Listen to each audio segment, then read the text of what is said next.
Hey everybody, it's Dave Juno, the Meniere's Disease Warrior. How y'all doing? I'm doing pretty good for a Monday. Even though it's cloudy, rainy, you get a cold front. I'm surprised I don't have vertigo, but I can feel it.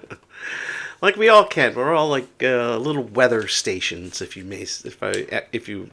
will.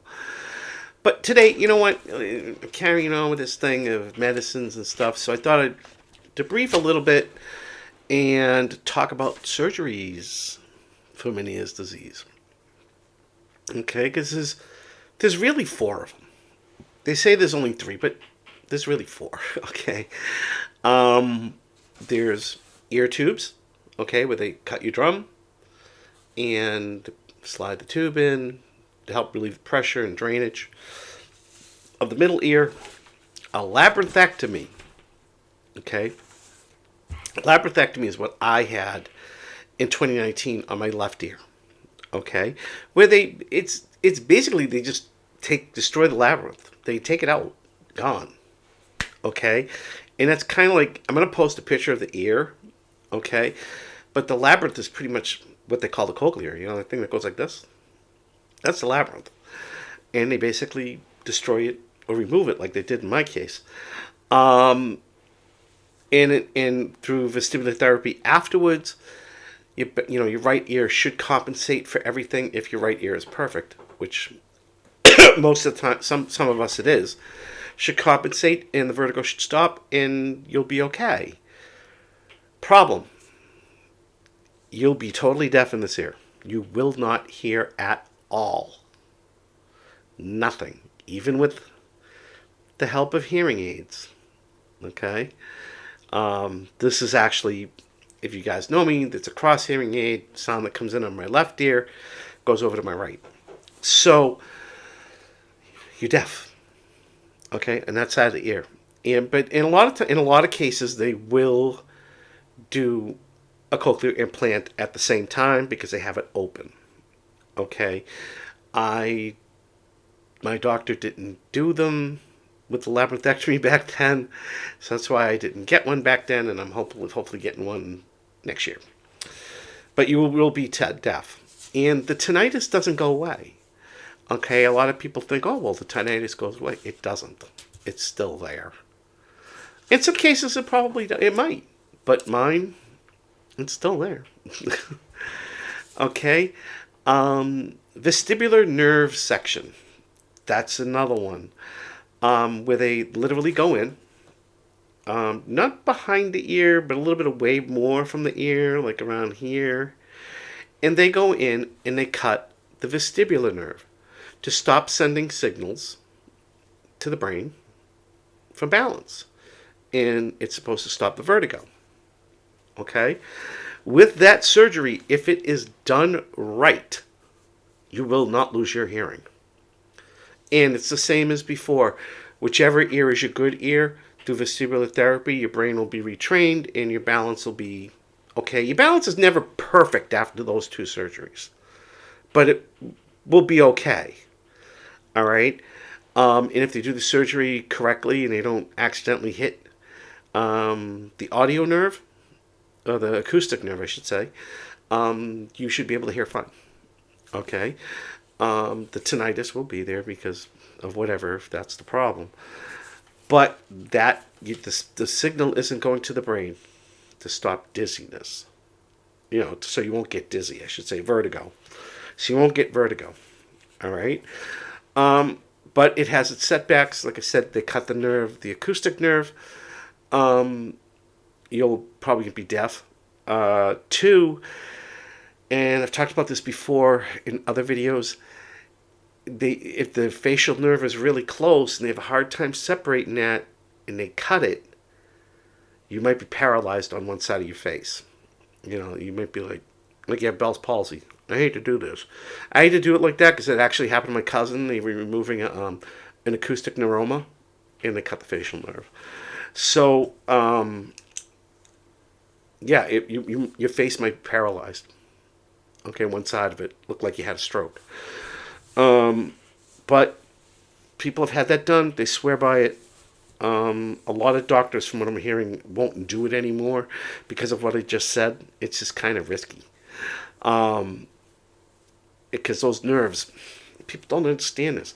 You have your acoustic nerve, your balance nerve. Here's your facial nerve. They're literally on top of each other. Okay? And so if you nick one or you cut the wrong one, it can happen. And it can happen. Doctors make mistakes.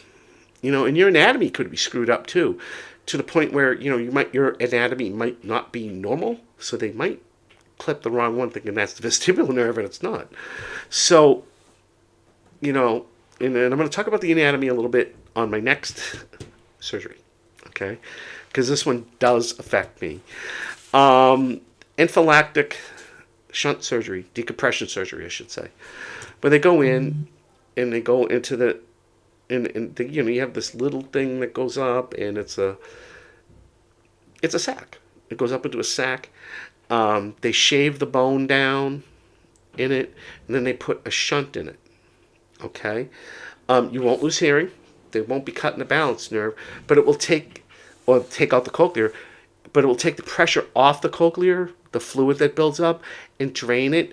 In theory, is to prevent vertigo. And then you'll do vestibular therapy after that too. And I haven't had it done yet, but a lot of people who have it done say it works great. The one downfall to it, that bone can grow back. And in most cases it does. You got to go back in, shave it down again, put the shunt in. And also your anatomy on how you are built. Now, they want to do it on this ear, but the way my nerves are on this ear, vestibular nerve, it's like kind of in the way. So there's a way of doing it that they've been doing it, a new way of doing that surgery, that they're hoping to do it on me at some point.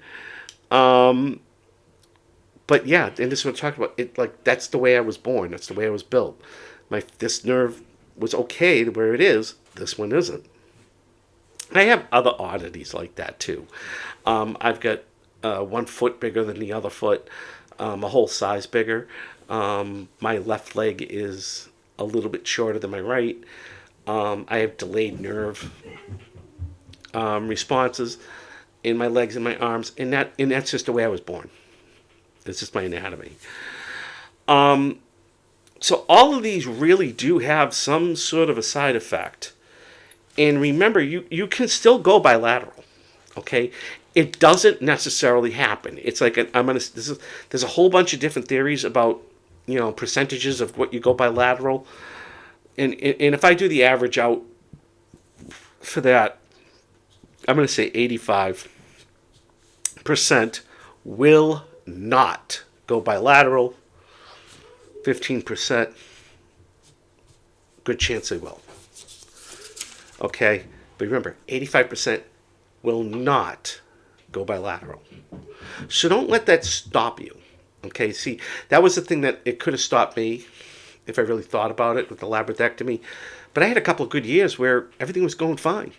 And I thought I was going to, possibly go back to work. I was actually talking to my boss about going back. And then the vertigo started again, and it started getting really bad again, and it was Meniere's in my right ear. But that does not mean it's going to happen to you. Okay? The VNS surgery, we discussed the possibilities of that. You could cut the facial nerve or cut the acoustic nerve. You'll be deaf, and your face will look like you had a stroke. And anaphylactic shunt surgery, the bone will probably grow back. It's a bone, okay? Bones in the human body tend to heal itself. So if you shave it down, it's going to grow back, okay? There's only one bone I know, bones that don't grow back, and it's your teeth. So, yeah, that's it about for surgeries. And, talk to your doctor. You got to talk to your doctor before your surgery, but talk to your doctor about what the best thing for you to do if you are thinking about having a surgery to try to relieve the vertigo. Okay? And remember, these surgeries are to relieve vertigo. They don't cure Meniere's disease. As a matter of fact, your labyrinthectomy, your ear will still feel full. Even though the labyrinth is gone, it still will, you'll have times when it feels full. VNS surgery, same thing. The shunt surgery, that shouldn't be. But like I said, they're going to shave the bone down. And depending upon your anatomy, they could go in and there's always a risk with any surgery you do. So I hope this helps somebody. And I will talk to you all later. Take care. Bye.